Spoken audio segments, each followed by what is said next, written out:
시편 141절에서 5절 말씀입니다. 할렐루야 내 영혼아 여호와를 찬양하라. 나의 생전에 여호와를 찬양하며 나의 평생에 내 하나님을 찬송하리로다. 이인들을 의지하지 말며 도우림이 없는 이들도 의지하지 말지니 그의 호흡이 끊어지면 희시고 돌아가서 그날에 그의 생각이 소멸하리로다. 야곱의 하나님을 자기의 도움으로 삼으며 여호와 작은 하나님에게 자기의 소망을 두는 자는 복이 있다.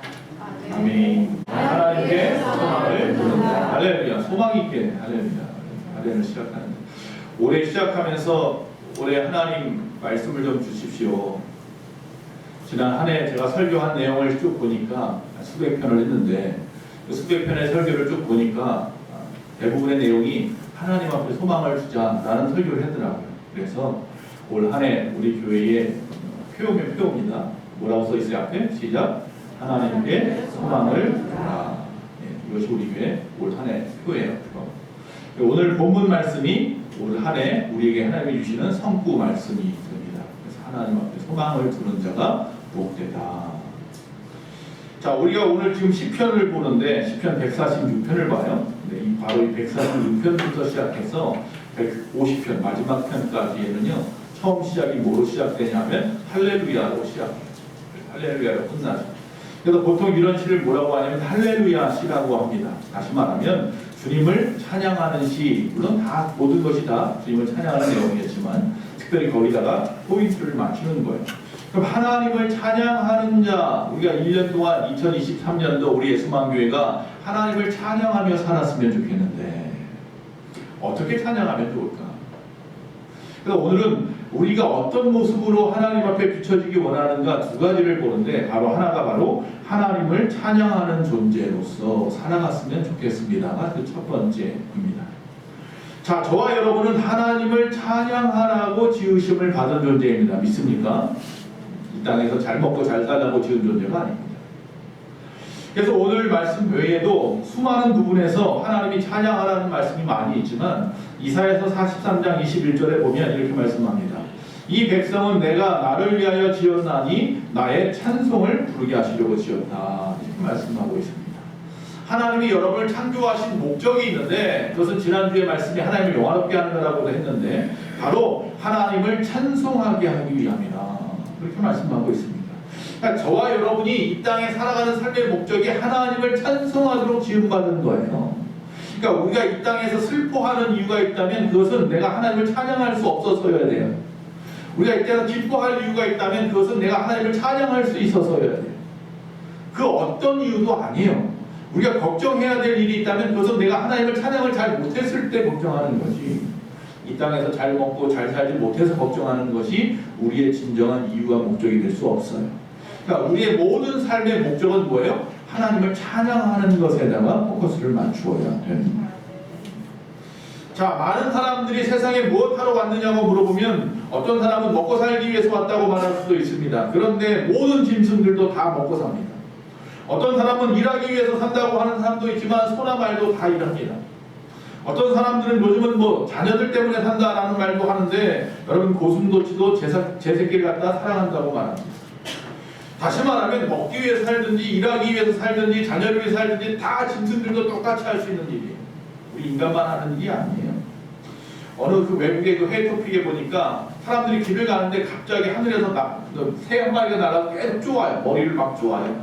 왜 그런가 가만히 봤더니 그 옆에 있는 둥지에서 새끼새가 떨어졌어요. 길가에.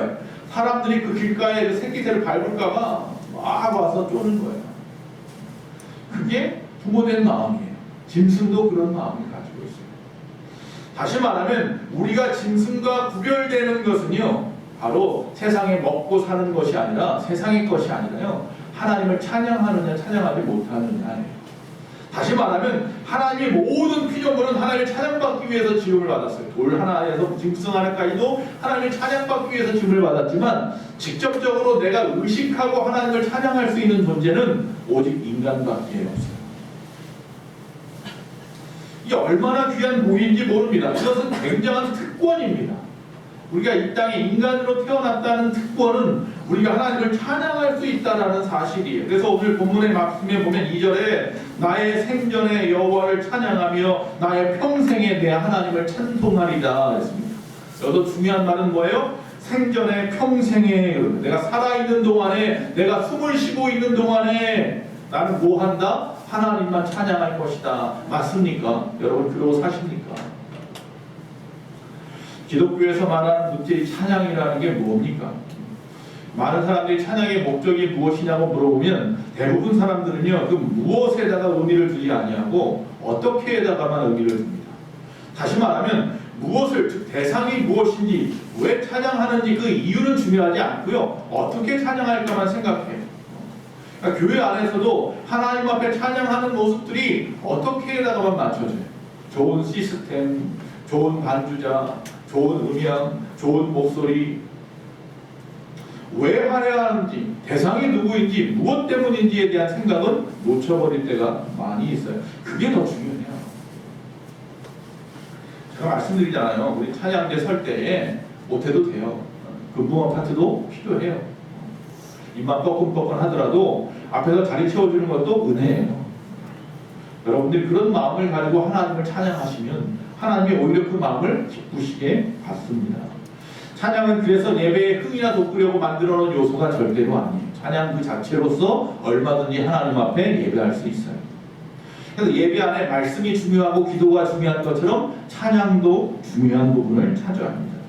어떤 분이 그런 이야기 했어요. 예배가 뭡니까? 예배는 하나님께서 우리에게 허락하신 많은 여러 가지 경배의 환경들을 가지고 주님의 뜻대로 하나님 앞에 돌려드리는 것이라고 말을 했어요. 그 중에 하나가 뭐겠어요? 찬양이죠. 하나님에게 목소리를 주시고 노래할 수 있게 하셔서 하나님이 찬양하기 원하신다는 거예요.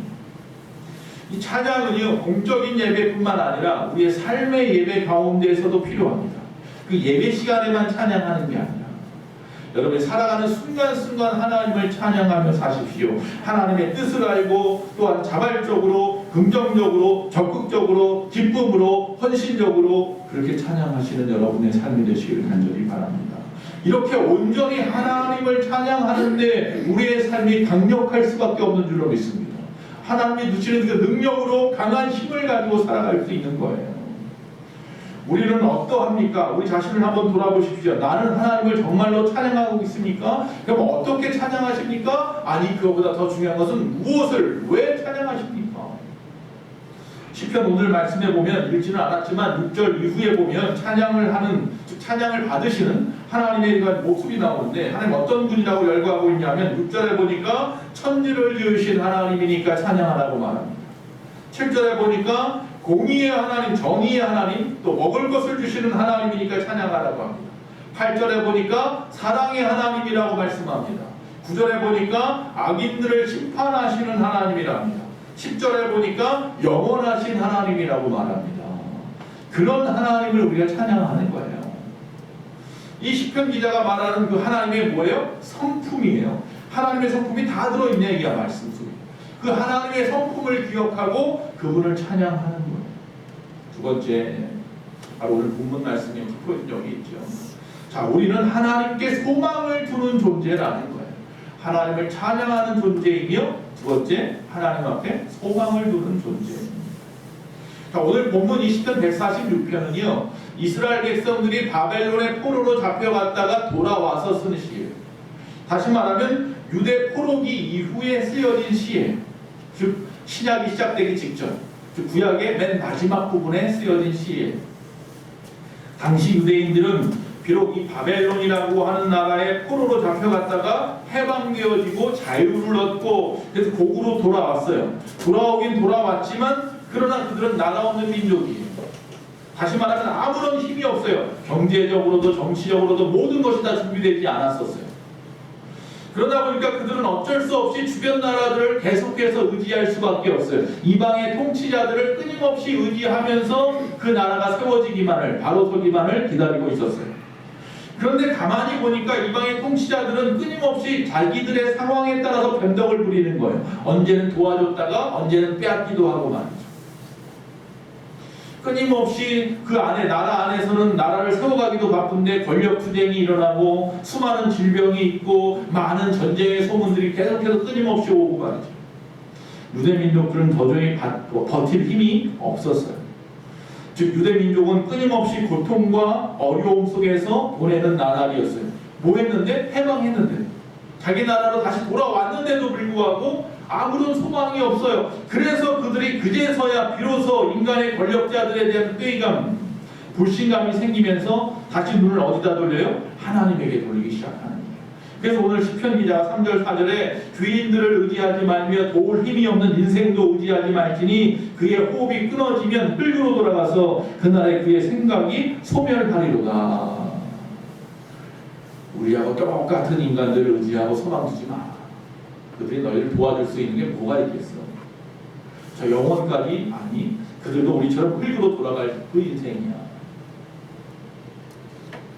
고대의 왕족이나 귀족이나 귀인이나 제후나 방백이나 막강한 권력을 이 땅에서는 누렸는지 모르겠지만 언제나 불안정하고 급박하는 상황 속에서 이랬다 저랬다 흔들리는, 우리하고 똑같이 연약해서 어쩔 줄 몰라 하는 인생이더라.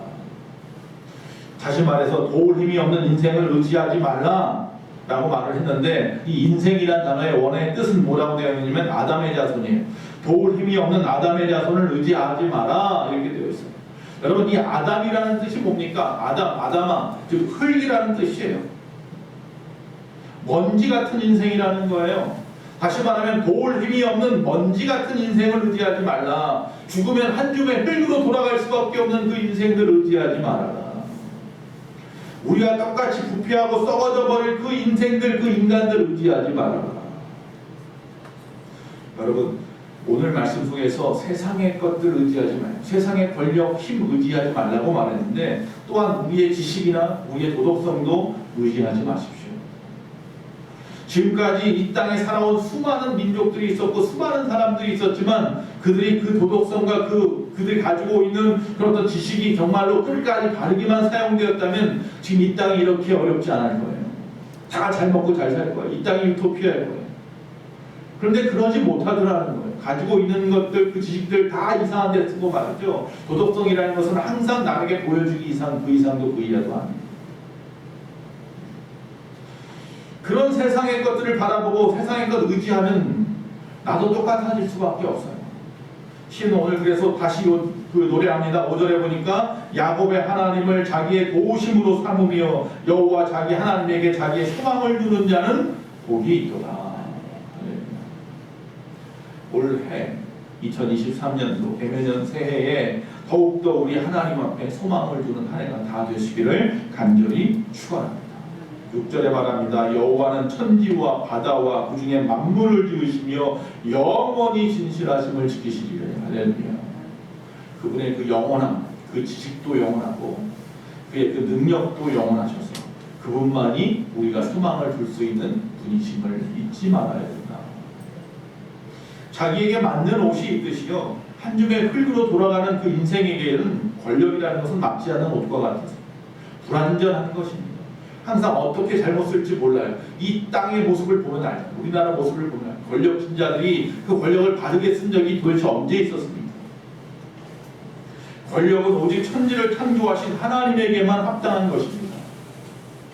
하나님만이 그 권력을 선하게 사용하시며 하나님만이 만물을 다스리는 데 사용하십니다.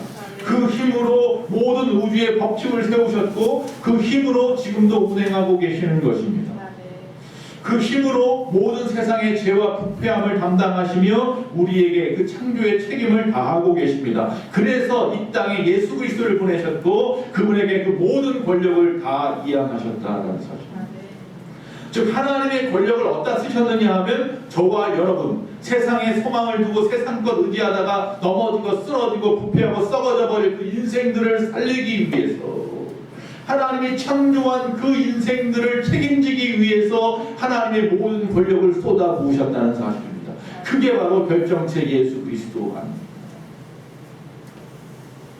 그분의 권력은 우리 인간의 권력과 달라서 부패하지 않습니다. 썩지도 않습니다. 죽지도 않습니다. 영원한 권력입니다. 그 예수 그리스도에게 그 썩지도 않고 죽지도 않은 영원한 권력을 주셔서 그가 부활하심으로 말미암아 우리에게 영생을 허락하셨다는 사실입니다. 하나님이 이 권력, 이 영원한 권세를 우리의 죄를 위해서 쓰셨다는 사실이 우리가 하나님을 찬양할 이유이기도 합니다. 요한계시록 5장 12절입니다. 죽임을 당하신 어린 양은 예수 그리스도는 능력과 부와 지혜와 힘과 존귀와 영광과 찬송을 받으시기에 합당하시도다. 할렐루야. 오직 예수님에게만 그 모든 것이 있어서 그것이 합당하니 우리가 그분을 바라보고 그분에게만 소망을 두어야 하는 거예요. 세상의 창조주이시기에 모든 권력을 가지시기에 합당하신 그 하나님이 이 역사 속에서 공의와 정의를 행하시기 위해서 그 권력을 지금도 사용하고 있는 것을 감사하십시오. 그 하나님의 권력, 하나님의 힘이 이 땅을 지금까지 수천 년 동안 멸망하지 아니하고 붙잡고 있다는 사실입니다. 유대인들은 역사 속에서 하나님의 구원에 대한 것을 수많은 경험을 통해서 체험한 민족이에요. 그래서 그들은 그냥 하나님 우리를 구원해 주세요 이 말은요 그냥 쉽게 우리가 그냥 마치 미사여구처럼 그렇게 쓰는 것이 아니에요. 삶에서 묻어나오는 이야기.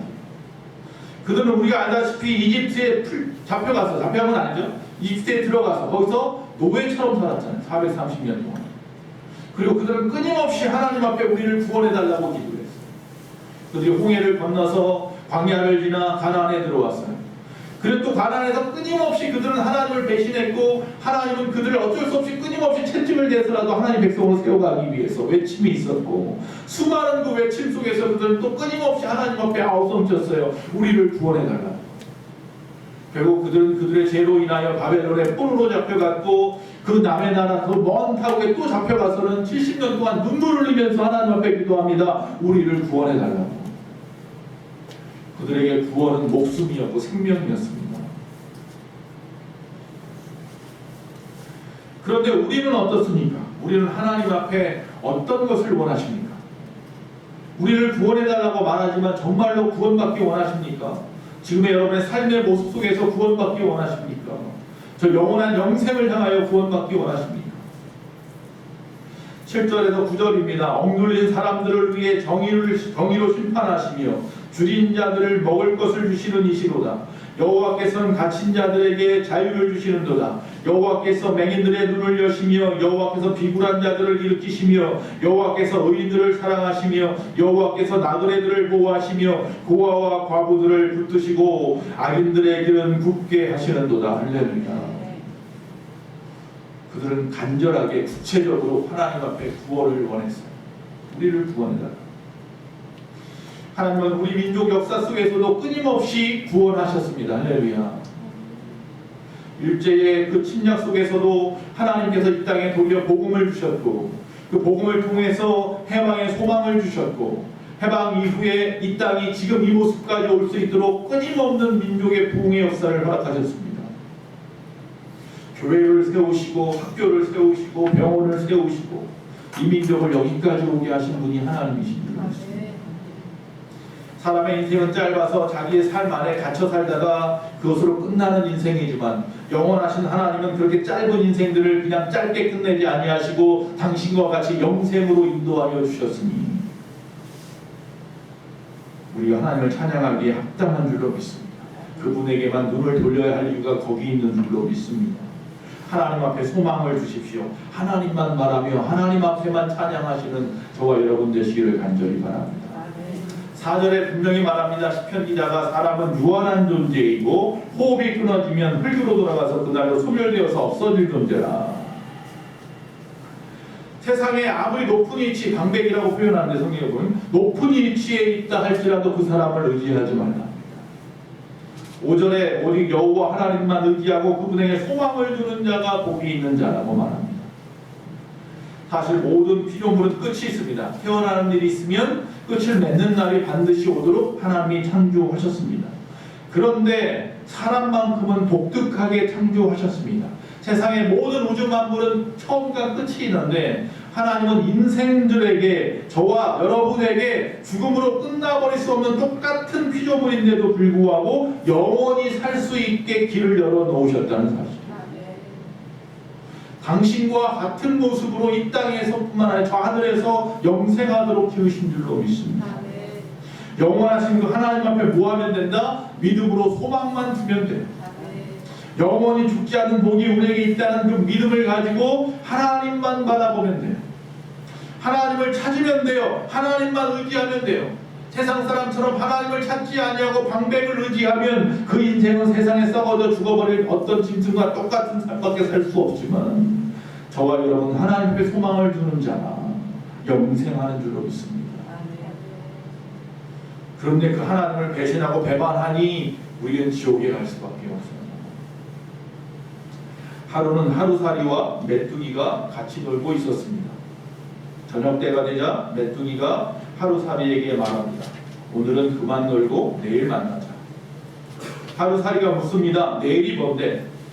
그러자 메뚜기가 대답합니다. 이제 곧 캄캄한 밤이 올 텐데 우리가 그 밤에 한잠 자고 일어나면 아침에 태양이 떠오르는 밝은 날이 와. 그게 바로 내일이야. 하루살이는 그 말을 전혀 이해하지 못하고 무슨 말을 하는 거야. 그리고 죽어버렸습니다. 이제 메뚜기는요 개구리와 함께 놀게 됐습니다. 어제 하루살이가 죽어버렸으니까 또 개구리와 노는 겁니다. 그 다음 개구리가 말합니다. 야 날이 많이 추워졌네. 내년에 다시 만나자. 메뚜기가 묻습니다. 내년이 뭔데? 개구리가 대답합니다. 지금 이 추운 겨울이 지나고 다시 따뜻한 봄이 오면 그게 바로 내년이야. 역시 메뚜기는 도무지 이해할 수 없다는 듯이 픽 웃어버리고는 죽어버렸습니다. 하루살이는 하루의 꿈만 꾸다 살다 죽습니다. 메뚜기도 희캐야 1년의 꿈만 꿀 수 있습니다. 개구리도 결국 몇 년의 꿈만 꿉니다. 우리 인생은 그런데 영원한 꿈을 꾸는 자입니다. 할렐루야. 그게 짐승과 우리가 다른 점. 물론 우리도 예수 믿지 않고 하나님을 알지 못한다면 하루살이나 메뚜기처럼 그냥 이 땅에 살 동안의 꿈만 꾸는 거예요. 짐승들처럼요. 그러다가 마지막에 가서 우리가 천국에서 만나자고 하면 세상 사람들은 이 천국을 이해하지 못해서 픽 웃어버릴 겁니다. 그리고 영원한 지옥불에 떨어지겠죠. 주님 다시 올 때에 공중에서 주님을 만난다고 하면 더 이해하지 못할 겁니다. 저와 여러분은 그러나 압니다. 우리에겐 영생이 있다는 사실. 하나님께서는 예수님 없이는 우리 인간이 천국을 이해할 수 없도록 만드셨습니다. 그런데 우리는 그 예수님을 믿습니다. 그러기에 우리에게만 있는 소망, 영생의 소망. 그래서 우리는 늘 날마다 하늘에 하나님에게만 소망을 두며 살아가야 될 줄로 믿습니다. 말씀을 마칩니다. 여러분 사랑하는 우리 예수만교회 모든 성도님, 왜 우리가 하나님께 소망을 두어야 합니까? 그분이 우리를 지으셨기 때문입니다. 세상은 다 변해도 하나님은 변하지 않기 때문입니다. 오직 그분이 나를 저 영생으로 인도하시기 때문입니다. 오늘도 주님이 지으신 그 목적대로 사시면서 하나님께 영광 돌리고 찬양하시다가 마지막 때 주님 앞에 할렐루야 주님 앞에 나아가는 저와 여러분 되시기 바랍니다. 2023년 하나님 앞에 소망 두다가 하나님 베푸신 놀라운 은혜 가운데 살아가는 저와 여러분 되시기를 간절히 축원합니다. 기도하겠습니다.